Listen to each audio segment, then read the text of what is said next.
Hi friends, welcome back. ഇന്നത്തെ നമ്മുടെ recipe ഒരു റൈസിൻ്റെ റെസിപ്പിയാണ്. അപ്പോൾ അതിനായിട്ട് ഞാൻ ചിക്കനൊക്കെ ഈ ഒരു സൈസിലുള്ള പീസ് എടുത്ത് നന്നായിട്ട് തന്നെ ക്ലീൻ ചെയ്ത് എടുത്തിട്ടുണ്ട്. ഇനി ഇതിലേക്ക് 3 കഷ്ണം പട്ട, ഏലക്ക, ഗ്രാമ്പു, അതുപോലെ തന്നെ 2 ബേ ലീഫും കൂടെ ഇട്ട് കൊടുക്കുന്നുണ്ട്. ഇനി ഇതിലേക്ക് ഇട്ട് കൊടുത്തിട്ടുള്ളത് മാഗി ക്യൂബാണ്. 2 പീസ് ഇട്ട് കൊടുത്തിട്ടുണ്ട്. ഇനി ഇതിലേക്ക് ആവശ്യത്തിനുള്ള മഞ്ഞൾപ്പൊടിയും കൂടെ ഇട്ട് കൊടുക്കാം. ചിക്കനൊക്കെ ഒന്ന് വരിഞ്ഞു കൊടുത്തിട്ടുണ്ട്, മസാലയൊക്കെ ഒന്ന് ഇറങ്ങാൻ വേണ്ടിയിട്ടാണ്. ഇനി ഇതിലേക്ക് ആവശ്യത്തിനുള്ള ഉപ്പും അതുപോലെ തന്നെ ഇനി ഞാൻ ചേർക്കാൻ പോകുന്നത് ഓൾ സ്പൈസസ് മസാലയാണ്. അതും കൂടെ ഇട്ട് കൊടുക്കുന്നുണ്ട്. ചിക്കൻ്റെ ക്വാണ്ടിറ്റിക്ക് അനുസരിച്ച് മസാല ഇട്ട് കൊടുത്തിട്ടുണ്ട്. ഇനി അല്പം ചിക്കൻ മസാല കൂടെ ഇട്ട് കൊടുക്കുന്നുണ്ട്, ഓപ്ഷണലാണ്. ഇനി ഇതിലേക്ക് അല്പം വിനാഗിരി കൂടെ ഒഴിച്ച് കൊടുത്തിട്ടുണ്ട്. ഇനി ഇതിലേക്ക് ആവശ്യത്തിനുള്ള വെള്ളം ഞാൻ ഒഴിച്ച് കൊടുത്തിട്ടുണ്ട്. വെള്ളത്തിൻ്റെ അളവ് എന്ന് പറഞ്ഞാൽ അരിക്കനുസരിച്ചിട്ടുള്ള വെള്ളമാണ് ഞാൻ എടുത്തിട്ടുള്ളത്. ഇനി ഇതുപോലെ നന്നായിട്ടൊന്ന് മിക്സാക്കിയതിന് ശേഷം ഫ്ലെയിം ഓൺ ചെയ്ത് ഒന്ന് അടച്ച് വെച്ചൊന്ന് കുക്ക് ചെയ്തെടുക്കാം. ആ സമയം ഞാൻ വെജിറ്റബിൾസൊക്കെ ഇതുപോലെ കട്ട് ചെയ്തെടുത്തിട്ടുണ്ട്. ക്യാപ്സിക്കം, തക്കാളി, അതുപോലെ വഴുതന, ഉരുളക്കിഴങ്ങ്, പിന്നെ അല്പം ബ്രൊക്കോളിയും കൂടെ എടുത്തിട്ടുണ്ട്. കോളിഫ്ലവർ വേണമെങ്കിൽ യൂസ് ചെയ്യാവുന്നതാണ്. ഇനി ഈ വെജിറ്റബിൾസൊക്കെ ഒന്ന് ചെറുതായിട്ടൊന്ന് ഫ്രൈ ചെയ്തെടുക്കണം. അപ്പോൾ ഒരു പാൻ വെച്ച് അതിലേക്ക് ഞാൻ സൺഫ്ലവർ ഓയിലാണ് ഒഴിച്ച് കൊടുത്തിട്ടുള്ളത്. ഇനി ഇതുപോലെ 2 ഭാഗം ഒന്ന് ഫ്രൈ ആക്കി എടുക്കാം. 2 ഭാഗം ഫ്രൈ ആക്കി വരുന്ന സമയത്തേക്കും നമുക്ക് ഈ എണ്ണയിൽ നിന്നും കോരി മാറ്റാം. ഇനി അടുത്തതായിട്ട് വഴുതനങ്ങ ഒന്ന് ഫ്രൈ ആക്കി എടുക്കണം. ചെറുതായിട്ടൊന്ന് ഫ്രൈ ആക്കിയാൽ മതിയാവും.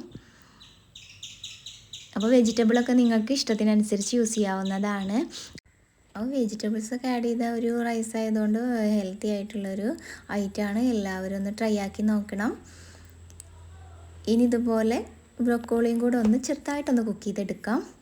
അപ്പോഴത്തേക്കും നമ്മുടെ ചിക്കനൊക്കെ വെന്ത് വന്നിട്ടുണ്ട്. ഫ്ലെയിം ഓഫ് ചെയ്യാം. ഇനി വെള്ളത്തിൽ നിന്ന് ചിക്കൻ ഒന്ന് കോരി മാറ്റാം. അപ്പോൾ ചിക്കനൊക്കെ മുഴുവനായിട്ടും ഇതുപോലെ കോരി മാറ്റിയതിന് ശേഷം ഇതിലേക്കൊന്ന് മസാല കൂട്ടാനുണ്ട്. അതിനായിട്ട് ഞാൻ ഓൾ സ്പൈസസ് മസാലയും അതുപോലെ തന്നെ അല്പം ടൊമാറ്റോ സോസും ഒഴിച്ച് നന്നായിട്ടൊന്ന് മാഗ്നേറ്റ് ചെയ്തതിന് ശേഷം ചെറുതായിട്ടൊന്ന് ഫ്രൈ ആക്കി എടുക്കാം. സൺഫ്ലവർ ഓയിലാണ് ഞാൻ യൂസ് ചെയ്തിട്ടുള്ളത്.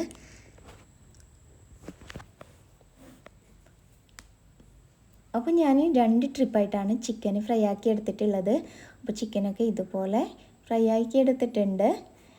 ഇനി ഇതൊന്ന് മാറ്റി വെക്കാം. ഇനി റൈസ് ഒന്ന് റെഡിയാക്കി എടുക്കണം. അതിനായിട്ട് ഒരു പാനിലേക്ക് നമ്മൾ ബട്ടറാണ് ഇട്ട് കൊടുത്തിട്ടുള്ളത്. നെയ്യ് വേണമെങ്കിൽ യൂസ് ചെയ്യാവുന്നതാണ്. ഇനി ടൊമാറ്റോ ആണ് വെച്ച് കൊടുക്കുന്നത്. ടൊമാറ്റോ നമ്മൾ ഓൾറെഡി ഫ്രൈ ചെയ്യാത്തത് കൊണ്ട് ഏറ്റവും ഫസ്റ്റായിട്ട് ടൊമാറ്റോ ഇട്ട് കൊടുത്തിട്ടുണ്ട്. ഇനി ഇതുപോലെ തന്നെ കിഴങ്ങും അതുപോലെ വഴുതനങ്ങയോടും ഫ്രൈ ചെയ്തത് ഇട്ട് കൊടുത്തിട്ടുണ്ട്.